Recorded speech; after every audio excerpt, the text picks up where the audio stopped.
Hi friends, Sharmila கிச்சனில் இன்றைக்கி பார்க்க போகிறது வாழைப்பழம் குழிப்பணியாரம். வாழைப்பழம் குழிப்பணியாரம் எப்படி செய்யலான்னு பார்க்கலாம்.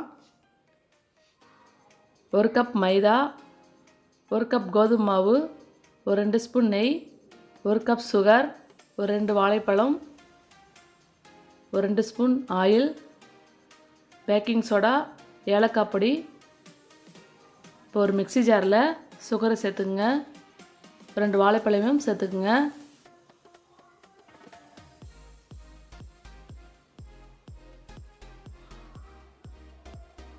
ஏலக்காய் பொடியும் சேர்த்துக்கலாம்.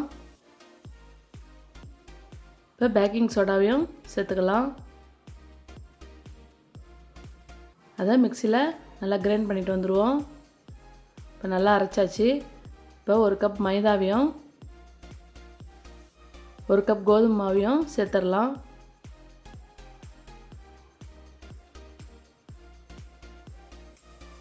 உங்களுக்கு கொஞ்சம் கூட குழிப்பணியாரம் வேணும்னா 2 கப்பு சேர்த்துங்க. வாழைப்பழம் எக்ஸ்ட்ரா 2 சேர்த்துங்க. இப்போ 2 ஸ்பூன் நெய்யும் சேர்த்துக்கலாம். நெய் சேர்த்துங்கன்னா குழிப்பணியாரம் நல்லா மணமாக இருக்கும். அதனால தான் நான் நெய் சேர்த்துருக்கேன். இப்போ கொஞ்சம் தண்ணி சேர்த்து அரைச்சிட்டு வந்துடலாம். கொஞ்சம் கட்டி பதமாக இருக்குது, அதனால் இன்னும் கொஞ்சம் தண்ணி சேர்த்துக்கலாம்.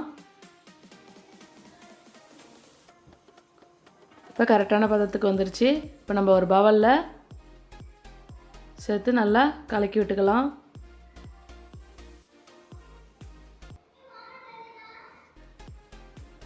இப்போ நம்ம குழிப்பணியார சட்டியை ஹீட் பண்ணிட்டேன். கொஞ்சம் ஆயில் சேர்த்துக்கலாம்.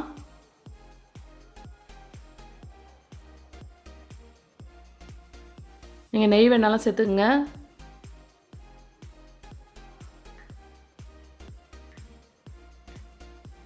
இப்போ கொஞ்சமாக நம்ம ஊற்றிக்கலாம். நடுப்பரிலேருந்து கொஞ்சம் கொஞ்சமாக ஊற்றிக்கிங்க. ஒரு பாதி அளவு ஊற்றினா போதும். நான் கொஞ்சம் சின்னதாக தான் ஊற்றுறேன்.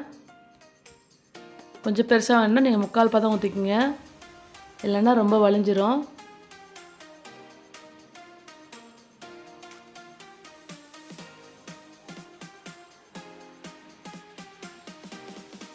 ரொம்ப சிம்மில் வச்சுக்கிட்டு குழிப்பணியாரத்தை ஊற்றிட்டு அதுக்கப்புறம் நீங்கள் கொஞ்சம் ஹை ஃப்ளேமில் வச்சுக்கோங்க.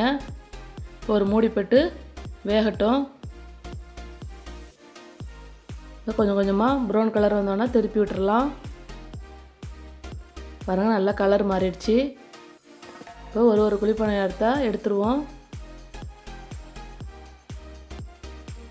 இதை நீங்கள் ஒரு ஈவினிங் ஸ்நாக்ஸாக செஞ்சு சாப்பிடலாம். ரொம்பவே சாஃப்டாக நல்லாயிருக்கும். நீங்களும் உங்கள் வீட்டில் ட்ரை பண்ணி பாருங்கள். இந்த வீடியோ பிடிச்சிருந்தா லைக் பண்ணுங்கள், ஷேர் பண்ணுங்கள். மறக்காமல் நம்ம சர்மிளாஸ் கிச்சனை சப்ஸ்கிரைப் பண்ணுங்கள். தேங்க்யூ.